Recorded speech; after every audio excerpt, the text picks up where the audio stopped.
The development of the Claremont was not a collaboration of two men, but of three. Besides Robert Fulton and Robert Livingston, there was also Nicholas Roosevelt, the great-granduncle of President Teddy Roosevelt. Nicholas Roosevelt invented the vertical paddle wheel. In 1809, Roosevelt entered a partnership with Robert Fulton to put a steamboat on the Ohio River. The photo I'm using is a replica of the first steamboat to travel the Ohio and Mississippi rivers from Pittsburgh, Pennsylvania to New Orleans, Louisiana. The image I'm using is of a replica of the boat known as the New Orleans. I used the replica photo because it is more detailed than the drawings available.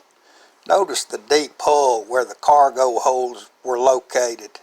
Keep in mind that in the early days there was a fear of using high-pressure steam engines because of the fear of explosions. The New Orleans had a low-pressure engine. River depths were not maintained by dredging in those days, and snags and sawyers were not kept cleared from the river. A deep draft vessel had many challenges on the Western River. Roosevelt's journey was a historic event that turned into a great adventure. On October 20th, 1811, he set out on an 1,800-mile journey with his young wife, Lydia Lathrop Roosevelt, and arrived in the vessel's namesake city, January 10, 1812. Nicholas and Lydia had a May-December romance, as Lydia was the daughter of Nicholas's good friend and contemporary, Benjamin Lathrop, renowned as one of the architects involved in the designing and construction of the United States Capitol building. Nicholas was 25 years her senior. The couple had in 1809 done a survey by flatboat to see if steam navigation was feasible on the western rivers. What Roosevelt determined was that not only was steam navigation feasible, it was necessary to overcome many of the challenges of powerless boat navigation. Lydia had her first child, Rosetta, on the flatboat journey. When the couple left Pittsburgh on the second voyage, Lydia was 8 months pregnant. The first challenge the New Orleans came upon were the falls on the Ohio at Louisville. The falls was a series of limestone shelves over which the Ohio dropped several feet. The stone was broken and jagged and made a difficult obstacle for navigation. The New Orleans waited 1 month for the autumn swell to lift the boat up over the rocks. During that time of waiting, Henry Lathrop Roosevelt made his arrival into the world. The autumn swell came, and the family with one new member made their way across the falls on their way to New Orleans. Towboats and barges are now lifted over the falls by a lock. The Indians of the West had just recently been defeated in battle at the Battle of Tippecanoe when the Roosevelt family were passing through the Ohio Valley. The Indians were seeing bad omens on the horizon, and they thought that the fire canoe was bringing bad luck upon them. In the sky was the comet of 1811, the brightest comet witnessed before Hale-Bopp made its appearance in 1997. The event that would unnerve not just the Indians, but everyone living along the Mississippi, from Missouri down into Arkansas and from Illinois to Mississippi, was the New Madrid earthquake on December 16, 1811. The first quake shook with a magnitude between 7.5 to 7.9, followed by an aftershock of 7.4 on the same day.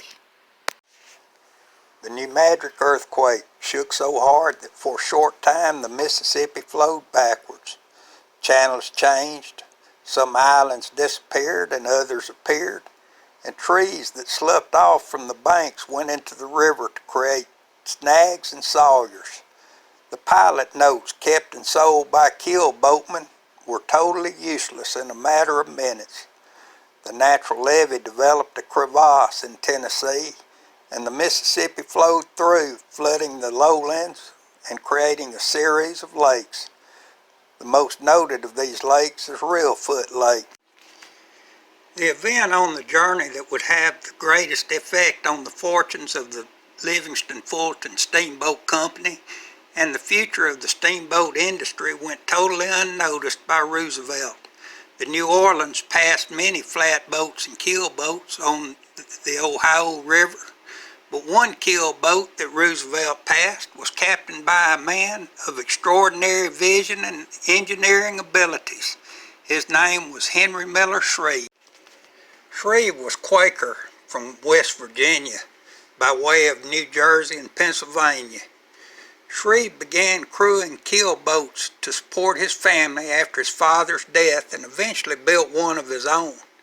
He was on his way down the Ohio and then up the Mississippi to the Galena or lead mines along the Fever River in Illinois when he saw the large smoking vessel that was the New Orleans pass as he neared the confluence of the Mississippi and the Ohio rivers. As Shreve looked upon the steamboat, he realized steam was the future of navigation on the western rivers, but he did look at the New Orleans and have doubts about the design. With great difficulty, the New Orleans worked its way among the hazards of the dramatically changing river.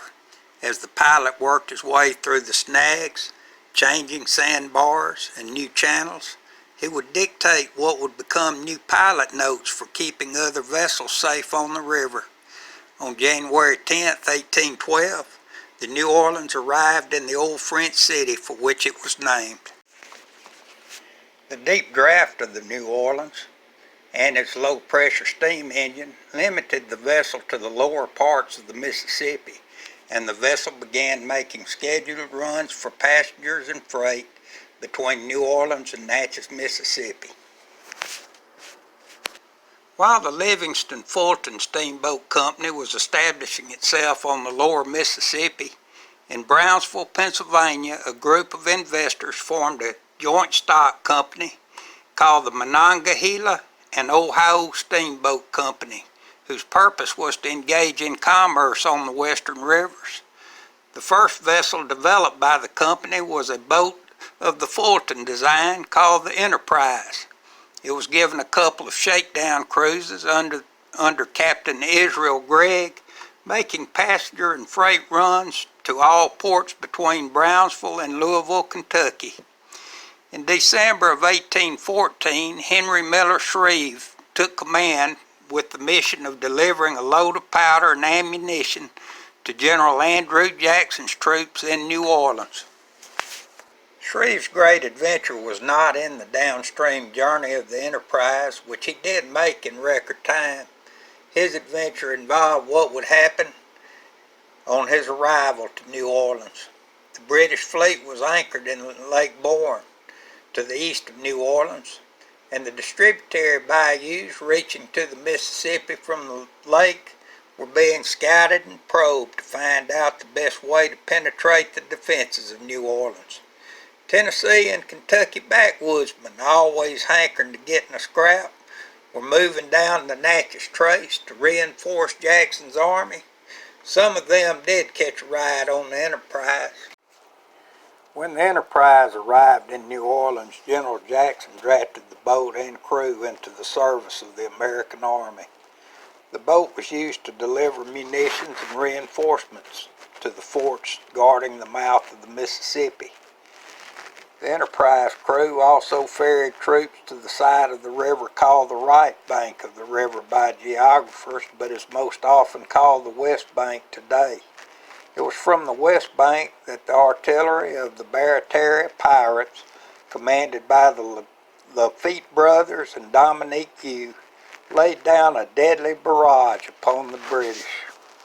The victory of the American Army at New Orleans on January 8, 1815, can best be described as a massacre of British troops, a thrown-together army of American regulars, militia from Tennessee and Kentucky, Creole militia from Louisiana, Indians of several tribes, free people of color, and pirates from several nationalities came together to take on one of the most professional and most successful armies of Europe.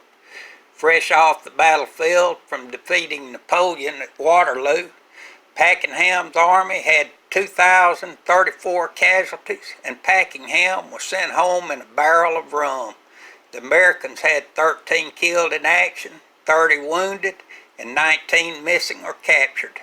The British would never underestimate the fighting abilities of the Americans again. The nation was grateful for Shreve's service to his country. Everyone, that is, except for the Fulton Livingston Steamboat Company. They sued Shreve and the Monongahela and Ohio Steamboat Company for operating on waters on which they held a monopoly.